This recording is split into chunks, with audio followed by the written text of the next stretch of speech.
Good evening, ladies and gentlemen, and welcome to Heti TV's foreign language news broadcast. My name is Peter Gardosh, and first, for the news in English.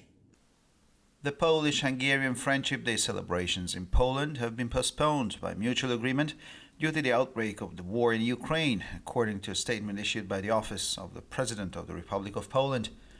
This year, the Polish-Hungarian Friendship Day was to have been held in Bochnia between the 18th and the 19th of March, but due to the war in Ukraine, it was postponed to a later date by agreement of both parties, said the Polish side in a document. We jointly believe that while the Ukrainians are fighting heroically for their occupied homeland, this is not the right time for us to celebrate happily, they added. In a video address to the Israeli parliament, Knesset, on Sunday, Ukrainian President Volodymyr Zelensky drew parallels between the Russian invasion of Ukraine and the Second World War. He said that the invasion of Ukraine was not just a military operation, as Moscow claims. It is a comprehensive and unjust war aimed at destroying our people, our country, our cities, our culture, and our children. That is why, according to Zelensky, it is right to draw parallels in history between the war for the survival of Ukrainians and the Second World War. Moscow uses the term final solution for Ukraine, as the Nazis did for the Jews, he said. He also drew parallels between the history of Ukraine and Israel, where the Israelis have to face Arab hostility and the Russians have to face the same. On the basis, he called on Israelis to give arms to Ukraine and questioned why they had not imposed sanctions on Russia. The president of Ukraine pointed out that Israel has the best air defense in the world, which could save the lives of Ukrainians. On crucial issues, the positions of Russia and Ukraine have converged, said Turkish Foreign Minister Mevlut Cavusoglu in an interview published in the Turkish daily Hürriyet on Sunday. He said that 4 out of the 6 issues raised had been agreed and said that the ceasefire was on the cards if the parties did not change their minds on the issues that had already been decided. Earlier, Ibrahim Kalin, a spokesman for the Turkish presidential office, also told Hürriyet that the talks would focus on Ukraine's neutrality, demilitarization and mutual security guarantees, what Russia calls denazification, the use of the Russian language in Ukraine, and the status of Donbass and Crimea. The spokesman said a lasting ceasefire was only a possibility after a face-to-face meeting between Ukrainian President Volodymyr Zelensky and Russian President Vladimir Putin, but added that Putin had so far rejected it because of what he said was the unresolved issue of Crimea and Donbass. The West is still paying Russia hundreds of millions of dollars a day for energy supplies, and Russian President Vladimir Putin is using this money to finance the war in Ukraine, said British Prime Minister Boris Johnson in a statement on Sunday. In an interview with the conservative Sunday Times newspaper, Johnson also said he had offered Ukrainian President Volodymyr Zelensky asylum in Britain. The British Prime Minister said the war in Ukraine could have dire consequences for consumers and motorists, but that Britons should accept the higher cost of standing up to Putin. And finally, for the weather, the uneventful starlit night remains. On Tuesday, we can expect mostly clear, dry, front-free weather. The maximum temperatures will be above 15 degrees Celsius. For further news, please visit our websites at www.hetitv.com or breuerpress.com. Thank you for your attention. So much for the news in English, and now for the news in German.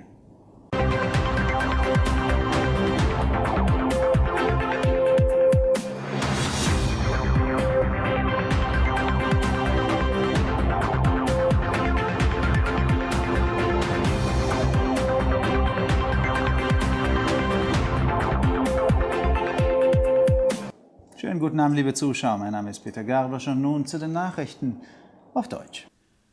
Die Feierlichkeiten zum polnisch-ungarischen Freundschaftstag in Polen wurden aufgrund des Kriegsausbruches in der Ukraine in beiderseitigem Einvernehmen verschoben, so eine Erklärung des Büros des Präsidenten der Republik Polen. Der polnisch-ungarische Freundschaftstag sollte in diesem Jahr am 18. und 19. März in Bochnia stattfinden, wurde aber aufgrund des Krieges in der Ukraine im gegenseitigen Einvernehmen auf ein späteres Datum verschoben, so die polnische Seite in dem Dokument. Wir waren gemeinsam der Meinung, dass während die Ukrainer heldenhaft für ihr besetztes Heimatland kämpfen, dies nicht der richtige Zeitpunkt für uns ist, um fröhlich zu feiern, fügten sie hinzu. In einer Videoeinsprache vor dem israelischen Parlament, der Knesset, zog der ukrainische Präsident Volodymyr Zelensky am Sonntag Parallelen zwischen der russischen Invasion in der Ukraine und dem Zweiten Weltkrieg. Er sagte, der Einmarsch in der Ukraine sei nicht nur eine militärische Operation, wie Moskau behauptet, es handelt sich um einen umfassenden und ungerechten Krieg, der darauf abzielt, unser Volk, unser Land, unsere Städte, unsere Kultur und unsere Kinder zu vernichten. Deshalb, so Zelensky, sei es richtig, in der Geschichte Parallelen zwischen dem Krieg und das Überleben der Ukrainer und dem Zweiten Weltkrieg zu ziehen. Moskau verwende für die Ukraine den Begriff Endlösung, wie es die Nazis für die Juden getan hätten, sagte er. Er zog auch Parallelen zwischen der Geschichte der Ukraine und Israels, wo die Israelis mit arabischen Anfeindungen konfrontiert sind und die Russen mit denselben.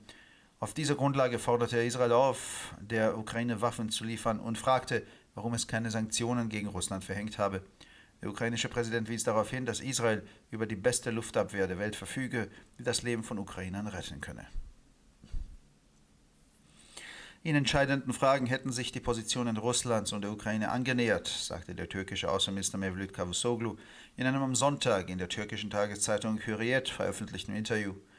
In 4 der 6 angesprochenen Fragen habe man sich geeinigt und ein Waffenstillstand sei in Sicht, wenn die Parteien ihre Meinung zu den bereits beschlossenen Fragen nicht änderten. Zuvor hatte Ibrahim Kalin, ein Sprecher des türkischen Präsidialamtes, gegenüber der Hürriyet erklärt, die Gespräche würden sich auf die Neutralität der Ukraine, die Entmilitarisierung und die gegenseitigen Sicherheitsgarantien, die von Russland sogenannte Entnazifizierung, den Gebrauch der russischen Sprache in der Ukraine sowie den Status von Donbass und Krim konzentrieren.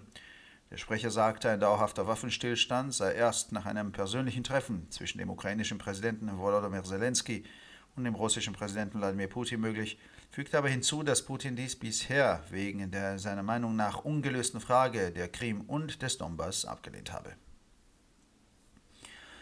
Der Westen zahle Russland immer noch Hunderte von Millionen Dollar pro Tag für Energielieferungen und der russische Präsident Wladimir Putin finanziere mit diesem Geld den Krieg in der Ukraine, erklärte der britische Premierminister Boris Johnson am Sonntag in einer Erklärung.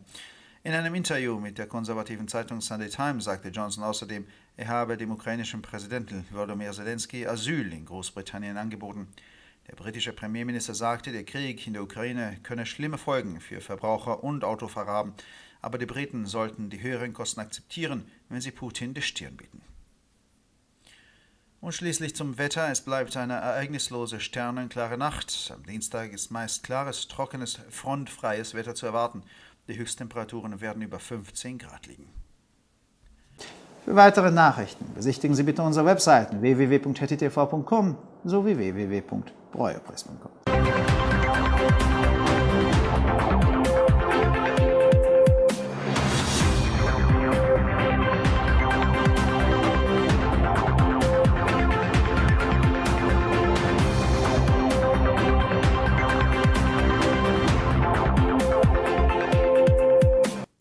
שלום וערב טוב, כאן ציפי בוכמן וילדבאום עם החדשות בעברית. בהסכמה הדדית של הצדדים, חגיגת יום הידידות הפולני-הונגרי בפולין תידחה עקב פרוץ המלחמה באוקראינה, כך לפי הודעת לשכת נשיא פולין. השנה יום הידידות הפולני-הונגרי היה אמור להתקיים בבוכניה ב-18 עד 19 במרץ, אך עקב המלחמה באוקראינה הוא נדחה למועד מאוחר יותר בהסכמת שני הצדדים, כך מסרו מהצד הפולני במסמך. הגענו למסקנה שבזמן שהאוקראינים נלחמים במאבק הירואי למען מולדתם הכבושה, זה לא הזמן לחגוג, כך הוסיף. נשיא אוקראינה ולדימיר זלנסקי ערך הגבלות בין הפלישה הרוסית לאוקראינה למלחמת העולם השנייה בנאום וידאו ביום ראשון בפני הכנסת. הוא ציין כי הפלישה לאוקראינה היא לא רק מבצע צבאי כפי שניתן במוסקבה, זוהי מלחמה מקיפה ולא צודקת שמטרתה להשמיד את עמנו, ארצנו, ערינו, תרבותנו וילדינו. לפי זלנסקי זו הסיבה שיש לו את הזכות לערוך הגבלה בהיסטוריה בין מלחמת ההישרדות של האוקראינים למלחמת העולם השנייה. מוסקבה גם משתמשת במונח פתרון סופי עבור אוקראינה, כפי שעשו הנאצים ליהודים. כך אמר, הוא גם יצר הגבלות בין ההיסטוריה של אוקראינה וישראל, וכמו שהישראלים כאן צריכים להתמודד עם העוינות הערבית, כך גם האוקראינים צריכים להתמודד עם הרוסים. על בסיס זה הוא קרא לישראל לתת נשק לאוקראינה ושאל מדוע לא הוטלו סנקציות על רוסיה. נשיא אוקראינה הדגיש כי לישראל יש את ההגנה האווירית הטובה בעולם שיכולה להציל את חיי האוקראינים. עמדות הצדדים הרוסי והאוקראיני התקרבו בנושאים אחרים, כך אמר שר החוץ הטורקי מבלוט קבוסגלו בריאיון ליומון הטורקי הוריות ביום ראשון.